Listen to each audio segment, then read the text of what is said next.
Alright guys, second semifinal of today, because the first one is being played right now between First and Tefel, I believe.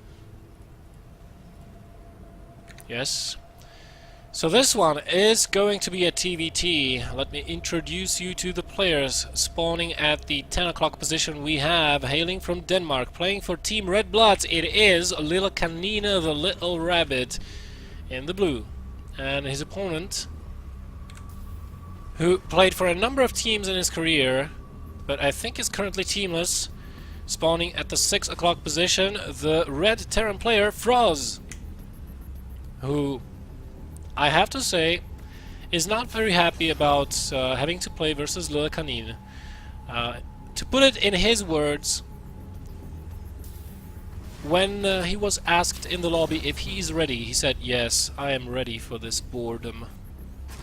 So, you know, I don't envy him his position. Playing versus a meching terror can be tough on your patience. The games can be longer. I'm not saying it's a necessity. Not every single time do we see a long drawn-out TVT, but let it be said that the games generally have a tendency to last a while longer and to be slightly more turtly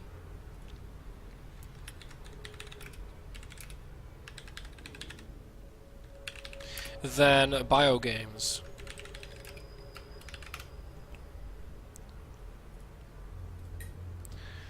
So, frozz is going to scout. Lillekanin probably is not going to be scouting. I think it's going to be a Reaper opening. No, a fast factory. Excuse me, I just kind of did not look at the gas very well.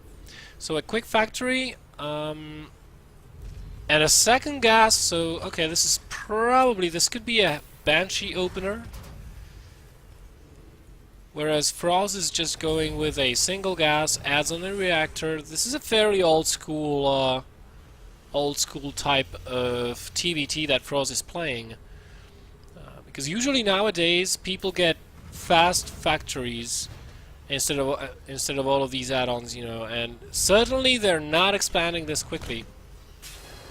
Now this is something that Lillekanin may be able to punish. Frozz does scout his base out. He sees the second gas. That's the most important piece of information that he's gotten. And he did see the starport as well. So he may get ready for what is to come, which most probably is going to be a Banshee. Now he knows that, hey, okay, I have expanded. I did a fast expand build. My opponent is going to be on one base for quite a while. He's going to put on a lot of pressure against me, or on me. So how do I defend this? Well, one of the options frozz has is, judging by the timing of the starport, probably he will not be able to get a Viking out of his own starport on time. So I would guess that he's going to go with Widow Mines for to defend versus the Banshee. But then there's also the matter of Marines to take into account.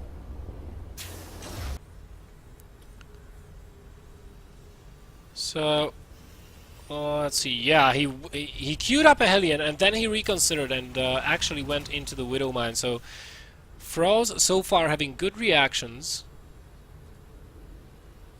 and if he can take no damage, if he can prevent Lillekanin from doing any damage to him economy-wise, he could be in a pretty good shape. He did have his expansion up faster. Lillekanin did not even start building his own, and oh, this is some heavy shit that's going on right now. Second barracks being added on before anything else. Not even a command center anywhere. Lillekanin going to have a lot of units. Let's see if he can spot that Widow Mine on time and avoid that. And do we have any Widow Mines in the main base? Not yet, but the turret is coming up, and there are a couple of Marines over here. One scan available, only one scan. The Viking is out of the starport as well. This was a very narrow timing here for frozz. The Banshee will not be able to do much. Oh, nice. Lillekanin being able to actually spot that mine before it detonated. But so far, frozz defending admirably over here. And the longer this goes on, the further behind Lillekanin will be, but I don't know if he has any intention of actually expanding. I mean, he must have, but all this production, that's delaying the command center by quite a lot, and the Banshee gets away.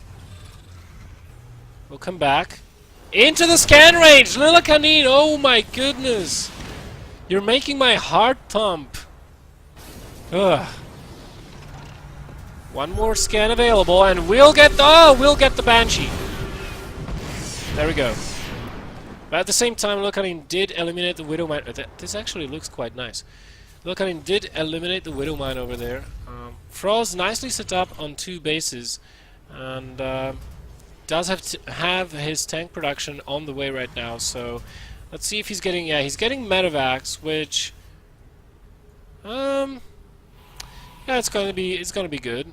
But Lillekanin putting on so much pressure.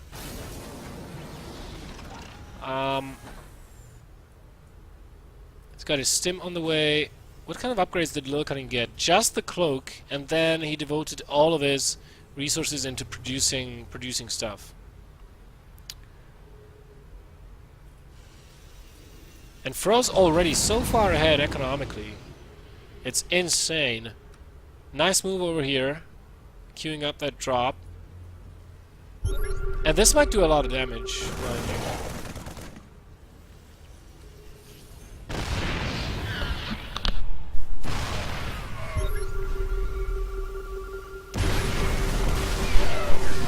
So Lillekanin tries to go in, drops down an auto turret, and goes forward with all of his marines. This is not going to be enough, however.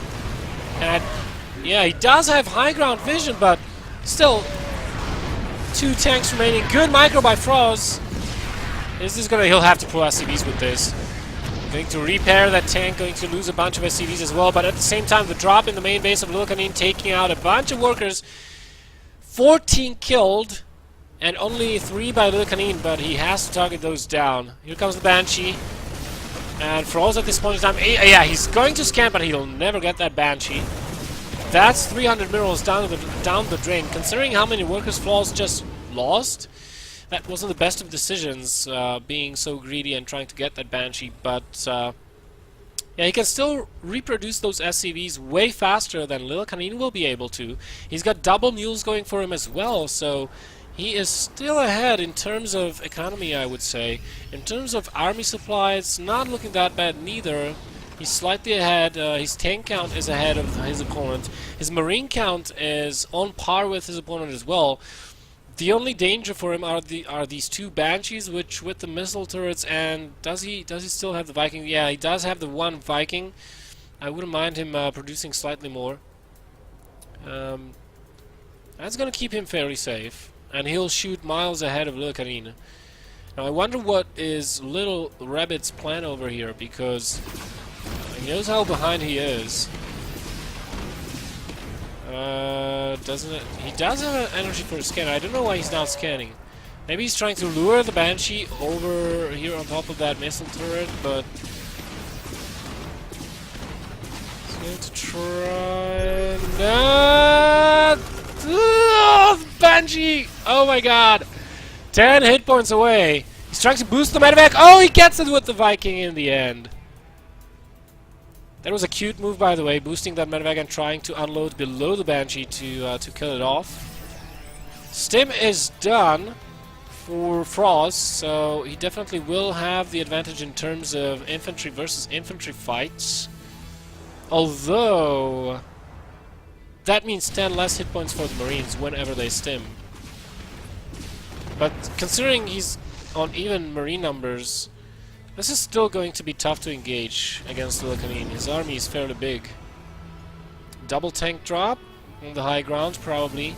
He's going to try to elevator. Yeah, he's going to try to elevator, split up the main from the natural. But he's not reaching all the way to the ramp, so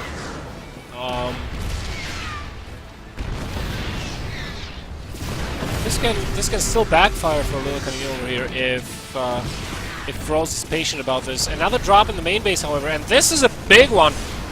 frozz at this point in time, I think he can actually just not care, because he can always rebuild. He's got one more command center to his name than his opponent. If he can, oh, he's taking out the production. This will be the nail in the coffin for Lillekanin. Right now, frozz, he can. Oh, he's actually going to take out the SCVs as well, and then he can load up, go back, defend, and that's going to be game.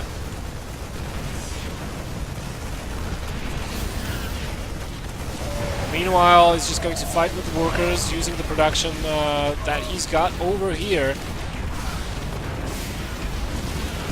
I think it's actually starting to work. Yeah, Lillekanin GG's. frozz takes game number 1.